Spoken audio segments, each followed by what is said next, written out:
Good morning, Bitcoin. Today is Friday, December 8th, 2017. My name is Thomas Hunt, and here's what's happening today in Bitcoin.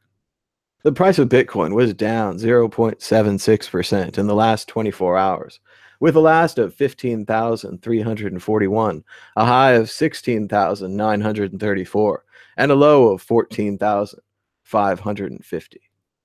That's $1 for 6,577 Satoshis. Why the end may be near for Bitcoin, but just maybe.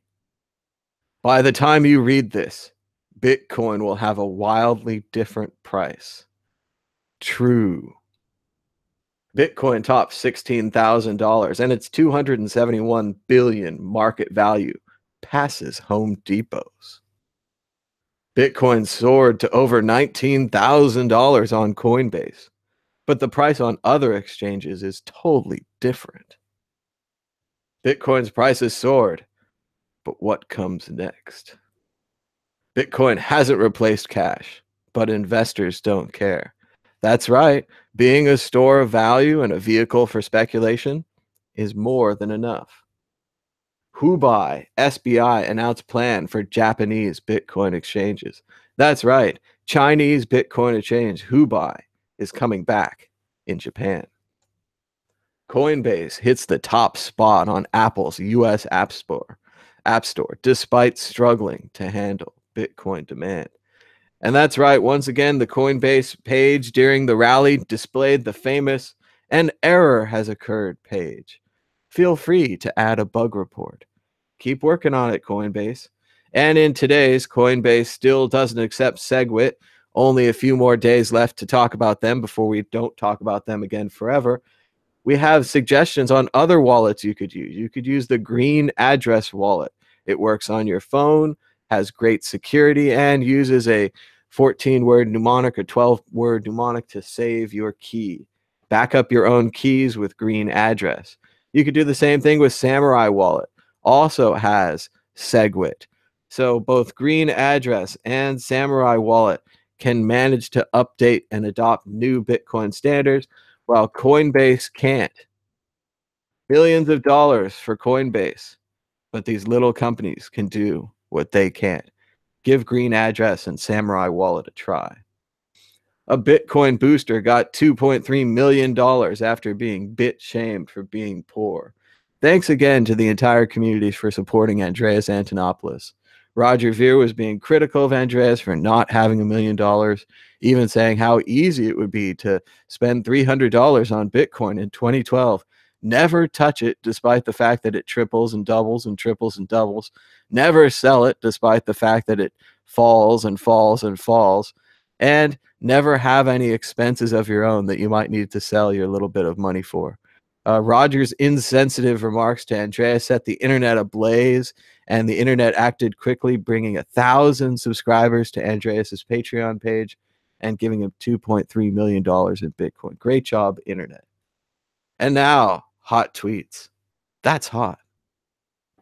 Eric Lombroso, Bitcoin developer. Why do unknown people with almost no Twitter history nor followers feel so qualified to opine so deeply on the nature of markets, consensus networks, usability, and security models? Bruce Fenton. Connect the dots. Who benefits the most from FUD about Tether? Which centralized scam coin competes with Tether? Who is the most likely to use FUD to push for new regulations to harm fair competition? Who put the corrupt author of BitLicense, Ben Lawsky, on their board? Max Kaiser. We're taking Bitcoin to $100,000 a coin, not because it is easy, but because it is hard. John F. Bitcoin. Alan Silbert. The time to repair the roof is when the sun is shining. John F. Kennedy. Alan again asks blockchain, Coinbase, BitPay CEOs who have dragged their feet on SegWit due to politics, even though it's been available for over a year, are now sticking their customers with higher fees as the rain pours. These companies need to upgrade their software to segregated witness. Eric Lombroso. We need more Bitcoin is dead and correction coming stories right now to immunize newcomers from FUD. We've got the HODL chart from Bitcoin Art Gallery. As you can see, HODL, HODL, HODL, HODL, HODL, HODL. Bingo, Bitcoin dominance at 62%, up from 38% in June. What happened to the flippening? I thought there was going to be a flippening. And that's about it for today in Bitcoin. We've got one more segment. We're joined by Mike with a check of the prices. How's it going, Mike? Hey, Thomas, how's it going? Hey, everybody.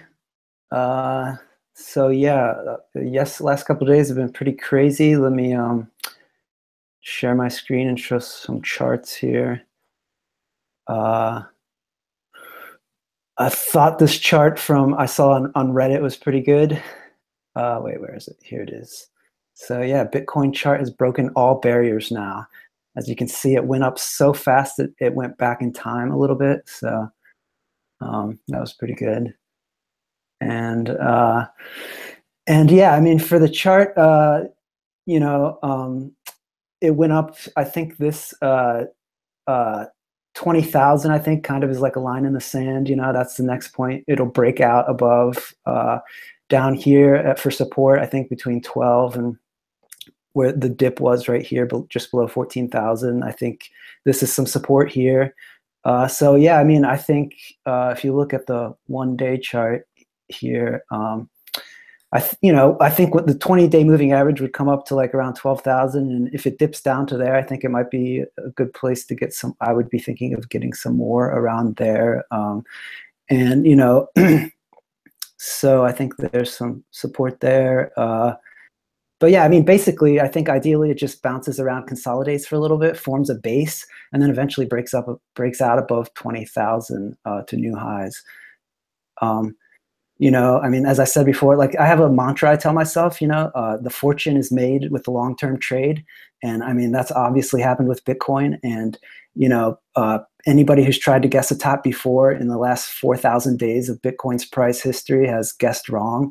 And so, there's a statistic right there. Like some people say, you read the charts, you can't predict the future. That's true. You can't predict the future, but you can make pretty good bets based on the data that's happened. And so for the last 4,000 days, there has never been a top on Bitcoin. So what makes you think today is going to be a top, or yesterday is going to be the top of Bitcoin? I mean, most likely the odds are that I think a good bet would be, a high risk to reward bet would be to think that there's going to be more highs, And so, yeah, I mean, people you hear in the news like, brace yourself for a crash, brace yourself. Yeah, maybe it'll dip, anything can happen. But I personally, I mean, based on the past, I think people should be bracing themselves for a huge run up, more. I mean, maybe not right now. Maybe it's going to consolidate for a month or, couple months maybe, but I would not be surprised to see another huge run up. So yeah, I mean, the fortune is made in the long-term trade. So yeah,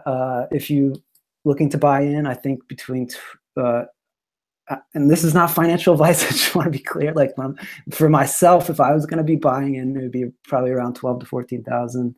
Maybe if I was lucky, I would get even lower, like a panic sell, like around 10,000 or so. And then yeah, looking forward to breaking up above 20,000. So. And remember, you can always buy a fraction of a Bitcoin. Yes. You don't have to get a whole one. A lot of people get hung up on that, end up buying Litecoin instead. And that's just not going to work out for you in the long term. Although maybe it will. Litecoin's pretty cool. But thanks so much to everybody for watching. Be sure to give us a thumbs up and a share. We have 388 live viewers. I'm going to go check out the troll box later.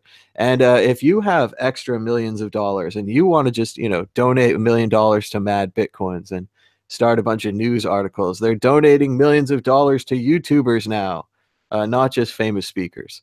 But you can do whatever you like with your money, or just give us a thumbs up and a share. Our subscriber percentage is up to 34%. Not subscribed, 33% not subscribed instead of 34. So keep subscribing down below. We do these shows every day, and if you subscribe, you'll get a little notification about them. It's amazing. It lets you know that the shows are on. And we'll be back tomorrow, and we'll be back later today for the Bitcoin group. If I can find anybody to do it, if we can get our scheduling right today. Our goal is to do that at 3:00 p.m. Pacific time. So until next time, bye-bye.